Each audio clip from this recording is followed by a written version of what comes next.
The Lakers almost pulled off the absolute impossible in tonight's game against the Denver Nuggets, guys. Nobody had any idea what the starting lineup was going to be, who was going to be playing tonight, guys. But let me tell you something, man. JJ Redick had these guys ready to play, man. On the second night of a back to back, you travel from Milwaukee to Denver, Colorado. You go from the East Coast to the West Coast, and you literally play with eight rotation players out or six rotation players. No Gabe Vincent, no Dorian Finney-Smith, no LeBron, no Luka, no Jackson Hayes, no Rui Hachimura. That's six rotational players that did not play tonight. And you literally almost beat the Nuggets fully healthy at home on the second night of a back-to-back. Austin Reeves was absolutely phenomenal. 37 points, 4 out of 10 from three, which is insane. 13 to 26 from the field. That's 50% from the field. He was 100% from the free throw line. He had 13 assists as well, and he had 4 steals. I mean, this guy, like I said, I made a video about it a few weeks ago about Austin Reeves becoming the next star player. He's on like the Jalen Brunson type of trajectory to be a star in the NBA. And on top of that, this guy was an undrafted player. It's absolutely it's crazy. It's mind-boggling. Dalton Connect, 13 of 27 from the field, 5 of 13 from the three-point line. He did have a absolutely insane.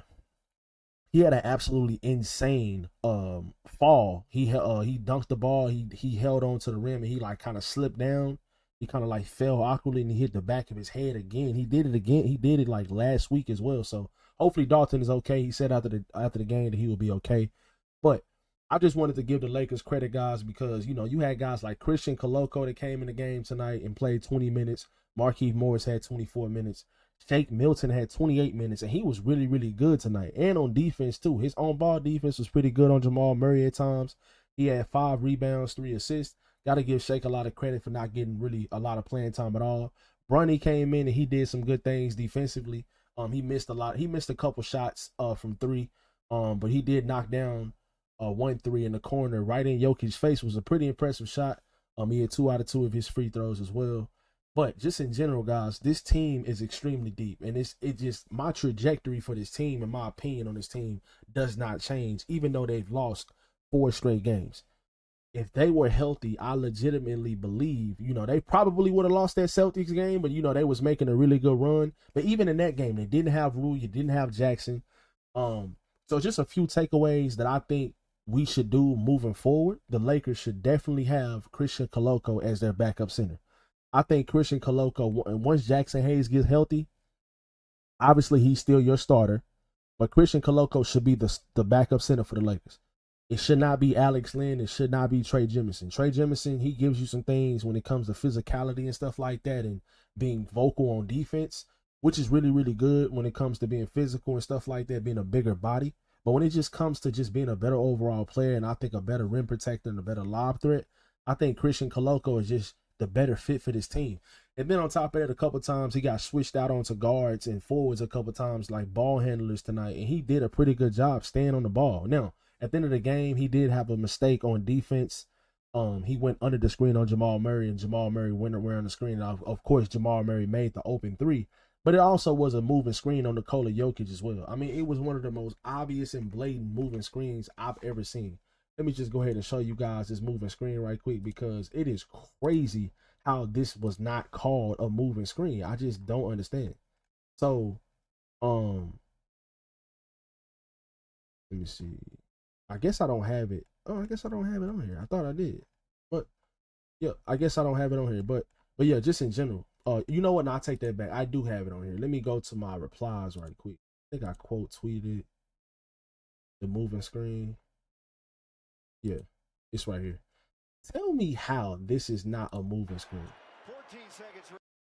How is this not a moving screen on Jokic? Look at this. Look at this right here. Look. He's literally moving Dalton Connect like he's an offensive lineman. Look at this, bro. 2 hands on his chest, pushing him into Koloko. That was the most clear and obvious illegal screen. But see, it's like the Nuggets, and that's another thing. The Nuggets shot 38 free throws tonight. They shot 38 free throws as a team. 38. And the Lakers only had 16. And the Lakers were going to the hole just as much as they were. Austin was going to the hole quite often. Dalton only had 2 free throws and he was going to the hole a lot. He got fouled plenty of times and they did not call fouls on him. Shake Milton went to the hole a couple times. They didn't call fouls. It was just Markieff Morris the same. I don't understand. Like, the Lakers were already extremely shorthanded, and then on top of that, the Nuggets were struggling against the third string team, and then you had 38 free throws, so you had a lot of help from the referees. And Jokic, how many Jokic shoot? I think Jokic shot 17 free throws himself. Like, that's more free throws by himself than the whole entire Lakers team in general. That just doesn't make any sense, especially when you don't have a ton of 3-pointer shot. I mean, you shot 43s. Okay, cool. But it's not like they shot 50, 60 threes. A lot of their shot attempts was in the paint, in the painted area, in the below the 3-point line. So they had plenty of attempts in the below the 3-point line that should have been and ones. Even Aaron Gordon had 10 free throws.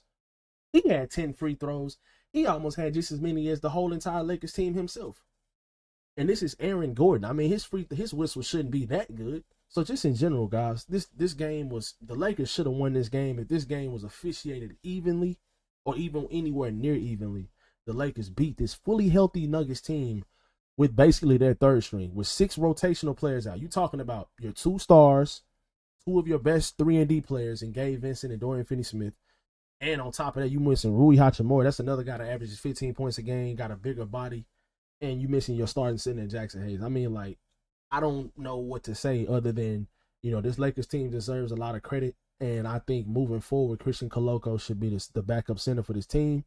You have a pretty favorable schedule moving forward. Like, you got the Suns on Sunday, and I'm hoping that at least Rui or Jackson will come back in that game. Gabe Vincent and Dorian Finney-Smith should be back as well. Luka should be back too. You have a 5-game homestand. So you got 4 or 5 games in a row at home. What I'm really hoping for is I'm hoping that the Lakers can at least go 3-2, 4-1 in this stretch. If they can do that, I feel like they'll be in a pretty good spot. But overall, if you can go, you got Phoenix, San Antonio. If you can win this Phoenix game, that would be huge. See, that's why tonight's win and that Brooklyn loss really hurt a lot. But tonight's win, if you would have won tonight's loss, if you would have won this game, then you would have been going home and you play against Phoenix, who's struggling. Even though they beat Sacramento tonight, I think when you're healthy and you're playing at home, which we play a lot better, I think you beat this team even without LeBron. I think you still can beat this team even without LeBron. You should beat San Antonio. They don't have De'Aaron Fox or Victor Wembanyama. Then you play against Denver again. I'm hoping that LeBron comes back in one of these 2 back-to-back games out here. Hopefully he comes back in the Denver game. But I'm kind of leaning towards he might come back in this Milwaukee game, the second night of a back-to-back. But the Denver game is going to be kind of important because if you beat them in that game, you can split the season series 2-2. If you won tonight, then you won on next Wednesday, then you literally will win the season series against Denver. But just in general, man, I just want to say a couple more things. Denver is not as scary as they've been the last couple of years. This Lakers team, I never did feel like they just had some type of mind control over the Lakers, that the Lakers just couldn't beat them. But it always seemed like at the end of games, they just made a couple more shots than the Lakers did. And now that you have a neutralizer like Luka Doncic who can go on his own like mini run or just go absolutely insane for a short amount of time, I feel like that can neutralize the Nuggets a lot more. And then on top of that, JJ Redick is a much better coach than Darvin Ham.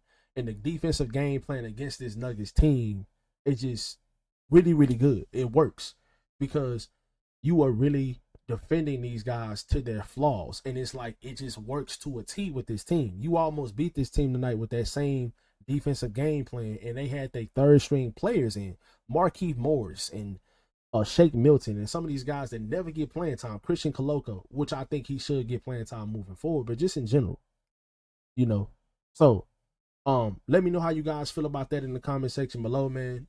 What do you think the Lakers should do? What do you think their starting lineup should be? What do you think their backup center rotation should look like? Let me know in the comment section below. Be sure to drop a like and subscribe if you guys are new. And I will catch you guys in the next video. Peace.